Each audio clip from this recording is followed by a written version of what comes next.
Amitabh Thakur ji UP के IPS रहे हैं, हम सब जानते हैं, उनको आईजी रहे हैं। और एक मामले में, गायत्री प्रजापति मामले में, नेताजी ने इनको फ़ोन किया और फ़ोन पे डाँटा कि तुम ऐसा क्यों कर रहे हो, ये नेताजी का स्वभाव था।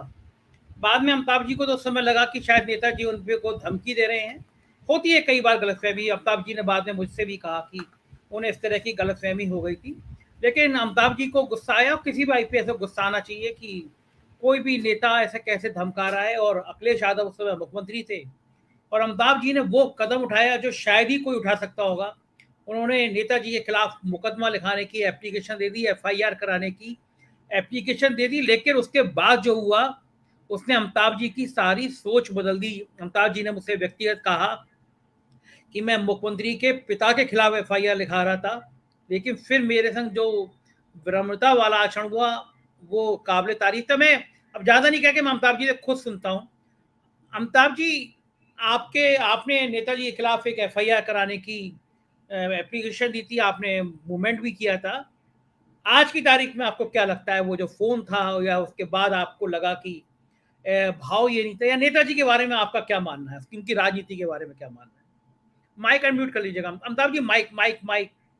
जैसे देखा जाए, जैसे सुशील जी ने बताया, तो मुझे लगता है कि मैंने पहली बार नेताजी को सन 1992 में देखा था। और और इसमें कोई शक नहीं कि एक नेता के रूप में उनकी तमाम ऐसी बातें, ऐसी काबिलियतें मैंने देखी जो अद्वितीय थी। मुझे उस समय मैं भी ट्रेनिंग में था, जैसे सुशील जी बता रहे हैं, 90 की बात, 92 की बात। तो उस समय संभवतः मुख्यमंत्री थे 92 में या रह चुके थे, मुझे स्मरण नहीं है। लेकिन यह जरूर है कि वो कार से चलते थे, 2 4 6 गाड़ियां साथ होती थी, उतने बड़े नहीं होता था।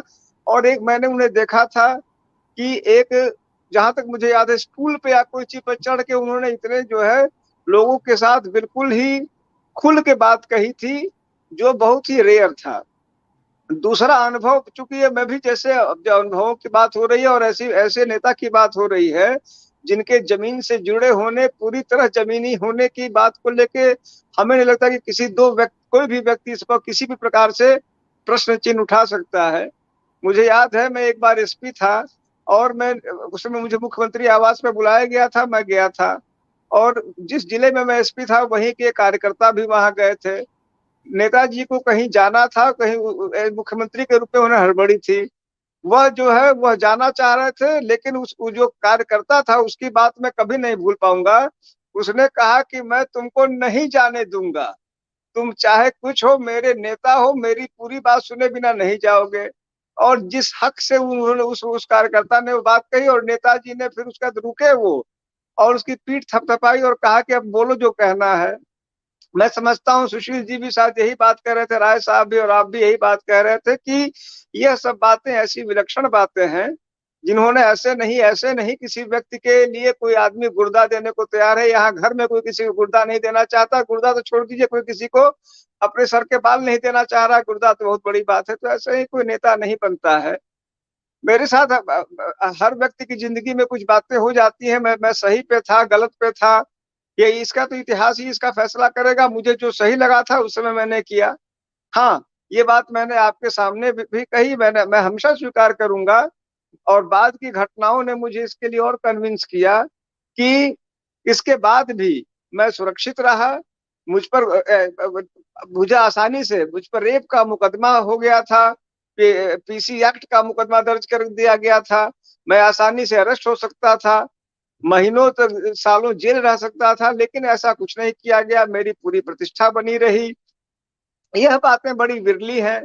लोकतंत्र के मूल्यों को लेके, संघर्ष को लेके मैंने यह भी देखा कि जब वो विपक्ष में रहा करते थे, तो उस समय हम लोगों के लिए, मुझे लगता है कि पूरे प्रदेश में आज भाजपा इतनी बड़ी पार्टी खुद को कहती है। मैंने मैंने जब तक मैं एसपी रहा या फील्ड में रहा, मैंने कभी भाजपा को उस तरह संघर्ष करते नहीं देखा जो मुलायम सिंह जी कराते थे। कोई तीसरा दिन नहीं है जब उनका या तो हल्ला बोल हो रहा हो, या रेल रोको हो रहा हो, यानी संघर्ष की जो बानगी है, यानी जो जो हमें फील्ड में उतरना है। आज जैसे मैं अब राजनीति में हूँ, हम लोगों ने एक पार्टी बनाई है। मैं वही सोच रहा था कि कैसे वो भी एक नेता थे जो कि अपने कार्यकर्ताओं को, और कार्यकर्ता उनसे उतना स्नेह भी करते थे, और वो भी कार्यकर्ताओं को लगातार फील्ड में किसी न किसी जनहित के मुद्दे पे, कभी खुद साइकिल चला रहे हैं, कभी कहीं जा रहे हैं, कभी आ रहे हैं। एक उनके उनके प्रिय एक डीजी रहे हुए थे, उन्होंने मुझे एक कहानी बताई थी। उन्होंने नेताजी को रामकोला कांड में अरेस्ट किया था, और जब उन्होंने अरेस्ट किया, उसके बाद जब नेताजी मुख्यमंत्री हो गए, तो उस डीजी साहब को लगा कि अब तो मेरा करियर खत्म हो जाएगा।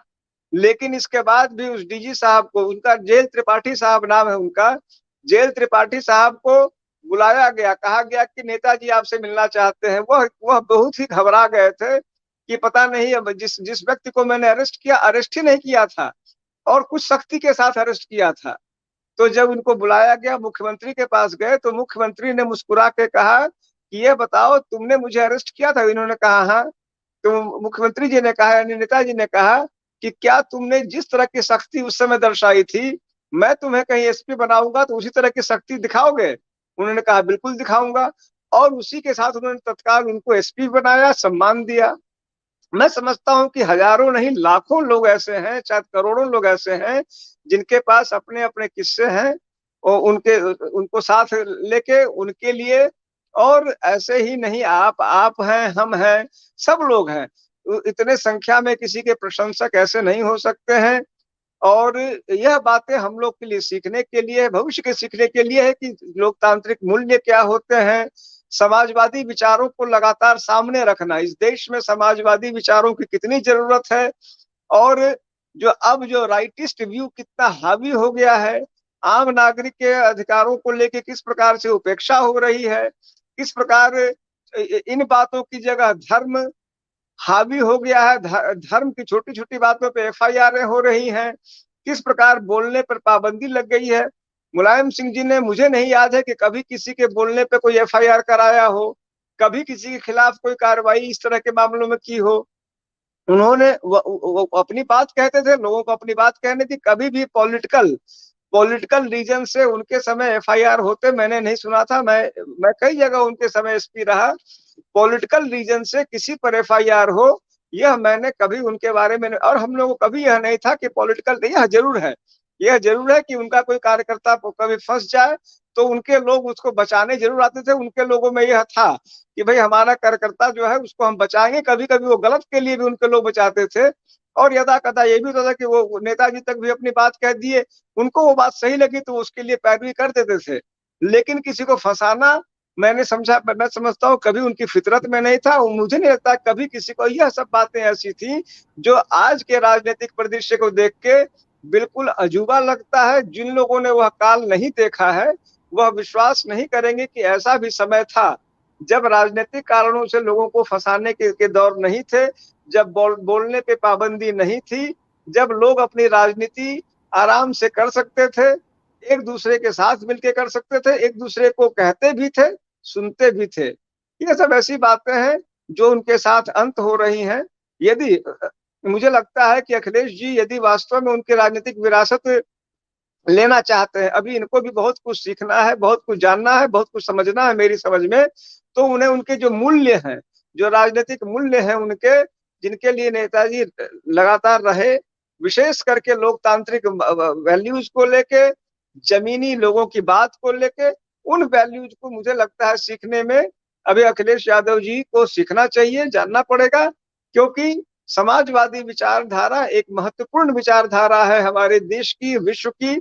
उसको लेके कमिटमेंट हमें और बढ़ाना होगा, ऐसे लोगों को और आना होगा जो समाजवादी विचारों से जुड़े हों, जो आम नागरिकों की तरफ से सोचे। क्योंकि बहुत सारी चीजें बहुत ज्यादा जो है राइटिस्ट व्यू से गवर्न हो रही हैं, और लोगों के बीच एक प्रकार का, मैं कहूंगा कि छोटी छोटी बातों को लेके विपक्षियों को नापने और ताड़ने की जो आदत हो गई है, उसका अंत करना पड़ेगा। इन सबों के विपरीत नेताजी का जो स्टैंड हमेशा रहा, ऐसा मेरा व्यक्तिगत मानना है। जाहिर सी बात है कि यह एक अपूरणीय क्षति है।